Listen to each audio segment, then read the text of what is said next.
Night, we walk naked to storm some threat of wholesale loss to ruinous fear.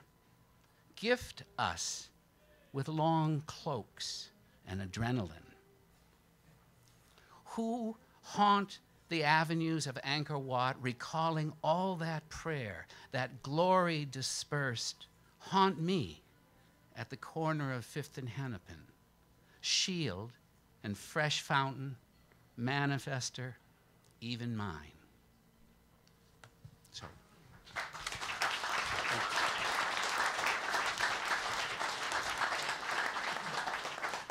Thank you, Michael Mann. I forgot to announce that when we are finally done, when we have the John Berryman reading a dream song and Janika's music, there will be a reception here.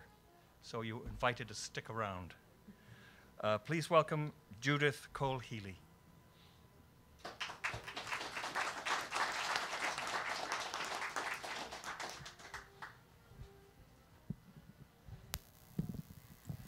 I want to come back, if I have another life, and have Michael Dennis Brown's voice.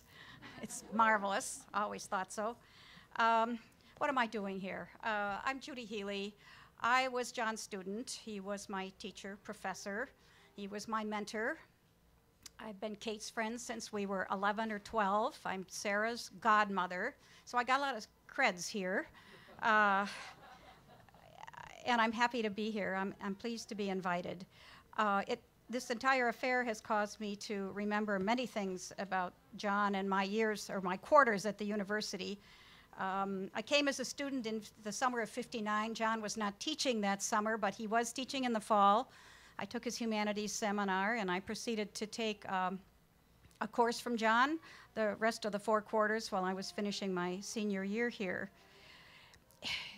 It wasn't only John's breadth of knowledge that was amazing. It was the way he could transform an experience in the classroom, where the classroom was no longer a classroom. The memory that comes to mind, and Jim Moore referred a little to this work, but to hear John lecture on Anne Frank for 2 hours, I don't even say lecture, it was enchanting.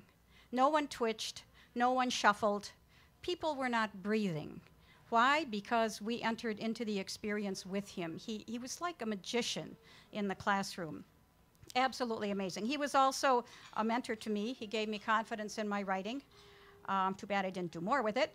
But I will say this, John also had a great sense of irony. I remember one time we were having a scrap. I think we were at the house, and Kate was there, and I didn't know the name of some obscure Italian poet from the 16th century. And I turned to Kate and I said, "Do you know what he's talking about?" And she said, "I haven't a clue." And he then said to me, "Well, you have an inadequate education." Which I think was true, but I said back, "Well, I took 4 quarters of your courses, so you have somewhat responsible." And John loved it. He was very scrappy that way. But there, so much has been said tonight. I don't need to say a lot more. I'm going to read 2 short things, and as preface, only say that I also consider John an enormously metaphysical person. Kate once wrote to me when I was in California that John was, that he felt the universe. And I thought later he felt various universes. And they're all happening at once. And maybe to be a really good poet, Michael Dennis Brown, one has to be able to do that. There are so many universes inside each one of us. I'm going to read 2 short things that illustrate each of this in a different way. The first is a very ordinary poem entitled An Afternoon Visit, in which the ending is very Greek to me and very mysterious. Deep she sank into Henry's mind such years ago. Now with her children and her lawyer husband, oh, she is visited by Henry. Burned she his gorgeous letters, he kept hers. Some assistant professor for the curious and to become an associate will utter with footnotes them, so all can read and wonder at her spirit, tumultuous as if a spirit could bleed. Now comes the visit, mild and decorous, and with Henry's child, and this will happen again in the world of women and men. a Henry James title. Spare her, Mr. Bones. Preserve her the privacy which she now owns. Oh, yes, I will, I will. After our deaths, then will the problem rise, when my blind eyes look into her blind eyes in the bronze, damp, and chill. The second piece I want to read is another and less mysterious piece, but the readings that just preceded me really reflected on it. And in fact, the first of the readings that you did refer to this. This is not exactly a poem, but it's Henry in his later years. John Haffenden, who edited Henry's Fate, put this into the preface of the book. And I actually had an artist do a copy for Kate many years ago, which is over there if you want to look at it afterwards. Here's what Haffenden says. He was a man who participated readily in eros, but who had to progress toward the recognition and expression of agape. One of the simplest and most moving of his documents was written toward the end of his life, and it is worth a quotation in full, and it's called A Morning Prayer. According to thy will, thank you for everything that was good in me yesterday, and forgive everything that was not. Thank you for the great rescues of my life, and for the marvelous good luck that has mostly attended me. Enlighten me as to the nature of Christ. Strengthen my gratitude and awe into confident reliance and love of thee. Increase my humility and patience. Reconcile me to my sufferings. Make tranquil my nerves. Bring Kate and me to a fuller understanding and a deeper love.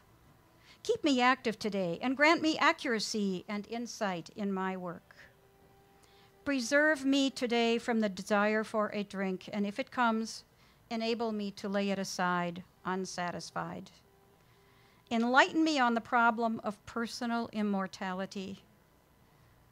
Bless everybody in the world, especially some of them.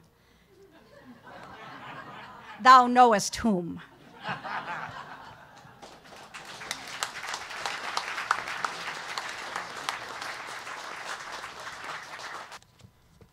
promised Michael that we're going to do an evening of dream songs and addresses to the Lord some other time. And this, I have one more dream song here, and I'm dedicating it to Kate. I don't know Kate, but I can only imagine that he has a phrase in here somewhere, the care and feeding of long poems. And the care and feeding of poets of long poems, I think, not only making the poetry possible, but being an inspiration for a good share of it. One of any number of love songs in here. 171. Go, ill-sped book, and whisper to her, or storm out the message for her only ear, that she is beautiful. Mention sunsets. Be not silent of her eyes and mouth and other prospects. Praise her size. Say her figure is full. Say her small figure is heavenly and full. So as stunned Henry yatters like a fool and maketh little sense. Say she is soft in speech, stately in walking, modest at gatherings, and in everything declare her excellence.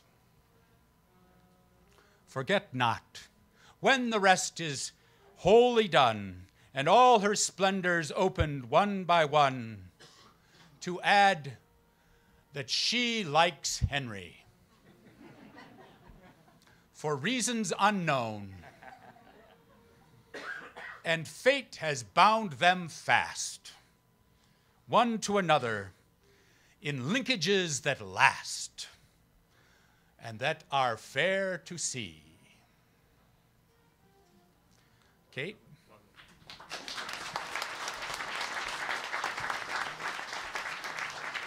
Kate Donahue.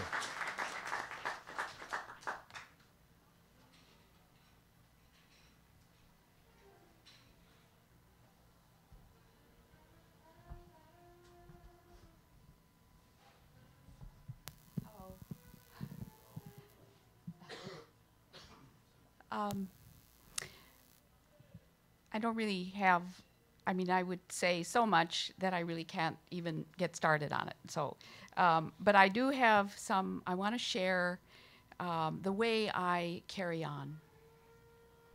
Carry on in the Berryman house and with many of the Berryman books.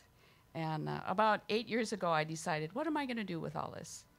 And so I decided that I would start a class, and I have my group, and we read poems because that's what I decided I was missing. And one thing about John is that he not only wrote and liked his own poetry, but he liked other people's poetry a lot. And I I feel like I'm carrying that on, and that is pleasing to me and hopefully pleasing to others also. And in that vein, I brought along, it's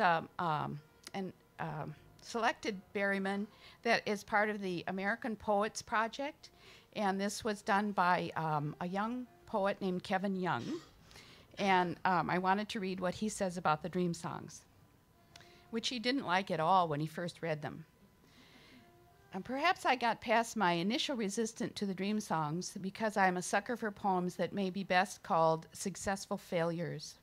Those overreaching, underplanned, unruly, wonderful messes that do not aspire to formal perfection, but delight with their sense of surprise of personality. Their failure, if it can be called that, is not of imagination, but of eyes too big for the stomach. They may be even said to mirror more exact our modern world. The dream songs, in fact, courts failure.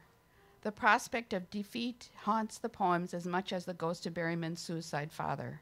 Often he takes failure as his explicit subject.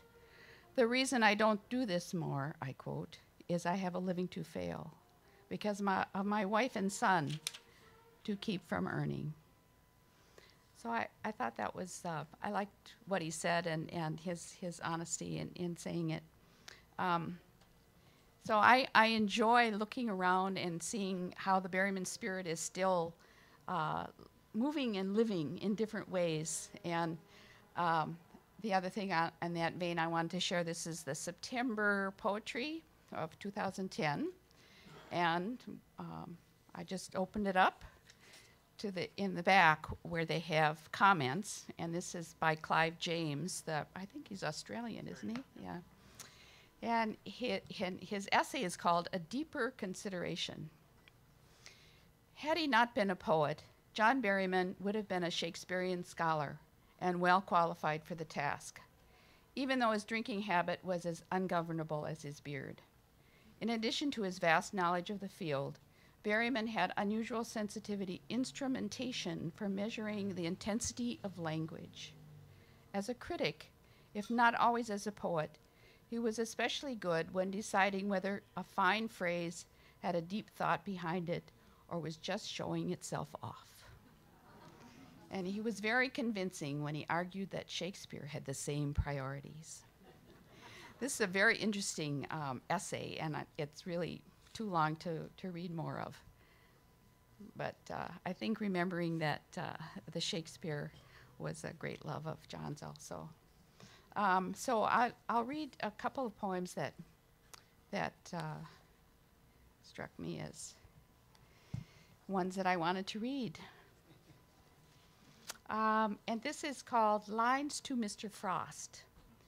And this was an occasion that I was present at, and it was in 1962 in Breadloaf in Vermont, where he taught for the summer, and then we were invited over to the cabin where Frost was staying in behind. The family that kind of took care of him in his later years was the Morrisons from Harvard. And one thing that isn't in the poem that I remember is that when we got there, Frost was in the shower. And he called out, "Please just come in." So we waited in the cabin for him to come along. So it's a dream. No, wait a minute. It's not a dream song. It's 4 stanzas.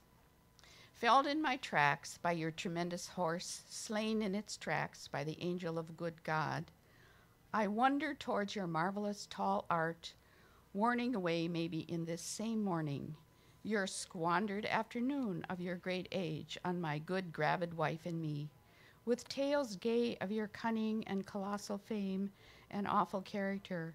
And Christ I see, I know and can do nothing and don't mind. You're talking about American power and how somehow we've got to give it up. So help me in my poverty-stricken way. I said the same goddamn thing yesterday to my 30 kids, so I was almost ready to hear you from the grave with these passionate, grave last words, and frankly, sir, you fill me with joy.